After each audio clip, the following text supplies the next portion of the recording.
All right, capping off the Rome Diamond League. I'm here in Rome, just got finished with the Diamond League. This was an amazing competition. This is the third Diamond League since the Paris Olympic Games capped off. And I just wanted to quickly dive in today and talk about Letsile Tebogo and everything that he's been kind of going throughout the year and specifically in these past couple weeks to show so much consistency despite setbacks, despite this very, very packed schedule post the Olympic Games. Now, of course, dating back to just a couple weeks ago at the Paris Olympics, Tebogo got the gold medal in the 200, 19.46 seconds, moving him up the all-time list, right? Taking down a very, very competitive field with, Kenny B, Noah Lyles, winning the first ever gold medal for Botswana in the 200, right? First ever African, gold medal in the 200 as well. He's really made a mark at those Olympic Games. And then, of course, in the 4x4, right?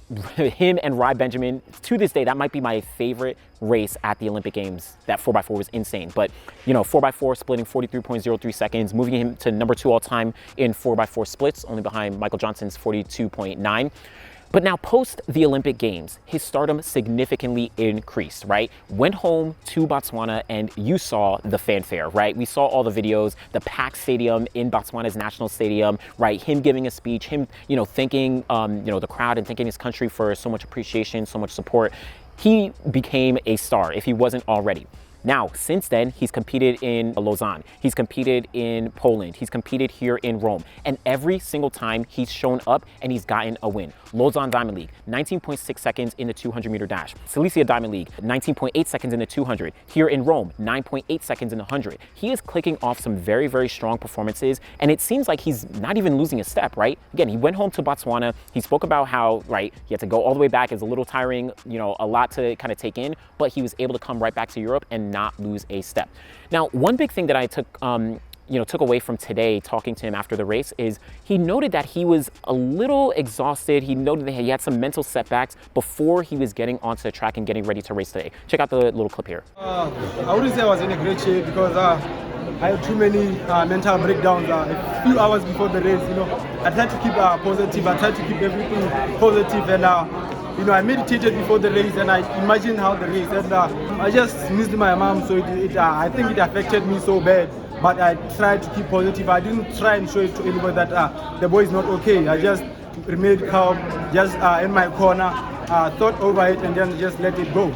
So thinking about his mother, dating back to May during the LA Grand Prix, he found out that he lost his mother, had to go all the way back to Botswana, lost a lot of training. He even spoke about how, he really wasn't motivated to even continue. He wanted to just end things, but he had a strong support system around him. He did the same today in Rome, right? He was able to, lean on his support system, lean on his team to be able to get through those tough times that, unfortunately are always going to be able to come up, right?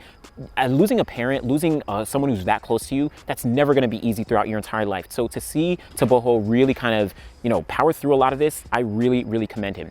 Now, one big thing that I want to dive into is this face of the sport discussion. A lot of people have been kind of asking, if Tebogo wants to be the face of the sport. I think they asked it in a press conference at the, in Paris after the 200. They asked at the press conference, I think, here in Rome as well. Usain Bolt was the face of track and field for so long, and I think won the 6 gold medals. Is that something you aspire to, world records and being the face of track and field in the future? I think for me, I can't be the face of athletics because I'm not an arrogant or a loud person like Noah. So I believe Noah is the face of athletics. At the press conference, you were asked whether you now the face of athletics, and you said you cannot be the face of athletics because you were not arrogant as Noah. A lot of people thought that was a mistranslation because maybe what you meant was that you're not as flamboyant. But after what you've seen and experienced after you won that gold medal, going back home and the reception you received all around the world, have you had a change of mind? Do you think that truly right now you are at a place where you can't run away from it again, that you are truly the face of athletics? Even today, I'm still not the face of athletics. I saw Ray's interview. He said Noah changed the sport, which I believe he did. I haven't changed anything. I just came in and won the gold medal. That's all that I did. But he has been there and consistent throughout the years. So I think after being consistent also, I would say I could be the face of athletics. This kind of gets to an interesting dynamic between a lot of athletes depending on their different personalities. Now, the biggest comparison, of course, is Noah Lyles, where Noah Lyles, he speaks openly about wanting to transcend the sport. He speaks openly about a lot of things that he wants to do, right? Getting a shoe, right? You know, interacting with other, other entities outside of just the track and field world.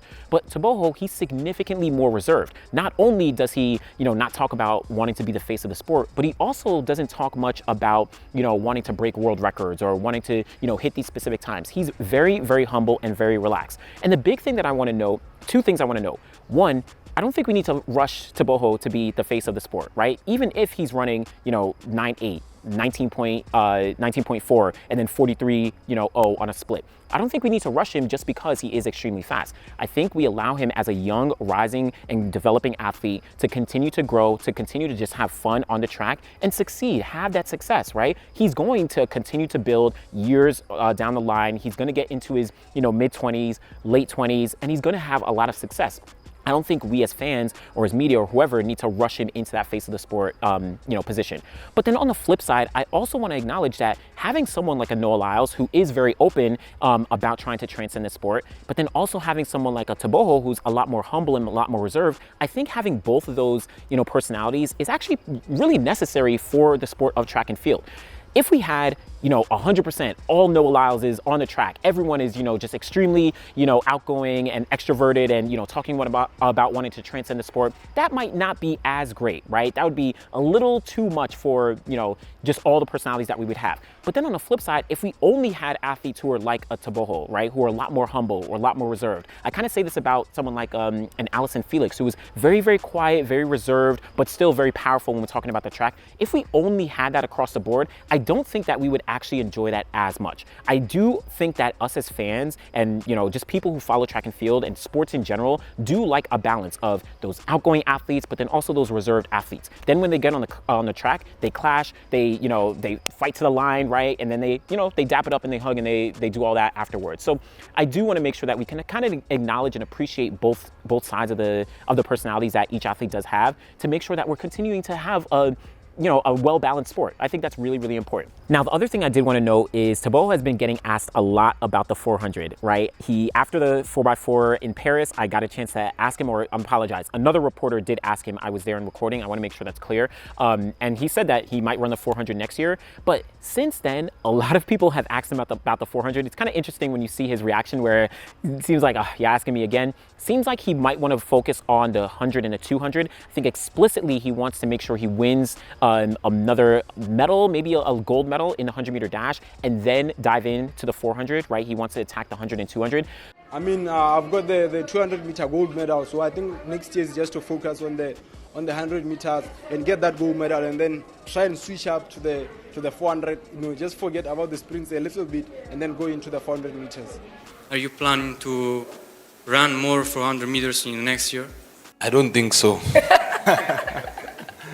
Because the ultimate goal, even though it's a secret, was to win the 100-meter gold medal first, and then that's when we could switch up to the 400 meters, because the job will be done in the 100 and the 200, and then now focus on something different. So we might see him do that in a couple years, right? Maybe he gets a gold medal at the World Championships next year, and then 2026 he dives into the 400. Maybe it takes him to 2027, gets that Olympic gold medal in the 100, and then he dives into the 400. So we'll see. I think we, again, kind of dating back to Tebogo being the face of the sport. I think also with the 400, let's take a little bit of a step back. Of course, us as fans, we want to see him in that 400, but going to be on his own time, right? Let him develop, let him make some progress. By the time he gets to that 400, of course he's going to be, a potential challenger to that world record of 43.03, right? Of course that's going to happen, but I think we'll give him a little bit of time. When he's ready, that's going to be the time that he's going to be ready to run fast, right? Again, if we push an athlete a little bit more than they might want to, if they're not comfortable, if they're not ready, then they might not produce the best results, or they might not, be in the best, headspace or the best, position to be able to execute on the best front. So want to make sure that's noted for Tebogo. But overall, just wanted to give a huge shout out to Letsile Tebogo. Check out the full interview that, I was able to do on Citius Mag after the 100-meter dash here in Rome. He is so much fun. He is so energetic, and he's so chill. He's such a fun athlete. So always appreciate y'all. Let me know what you think about Letsile Tebogo. Do you think that he's gonna break the world record in the 200 this year? I don't know. Maybe next year. Let's see. Always appreciate y'all. Thanks for watching.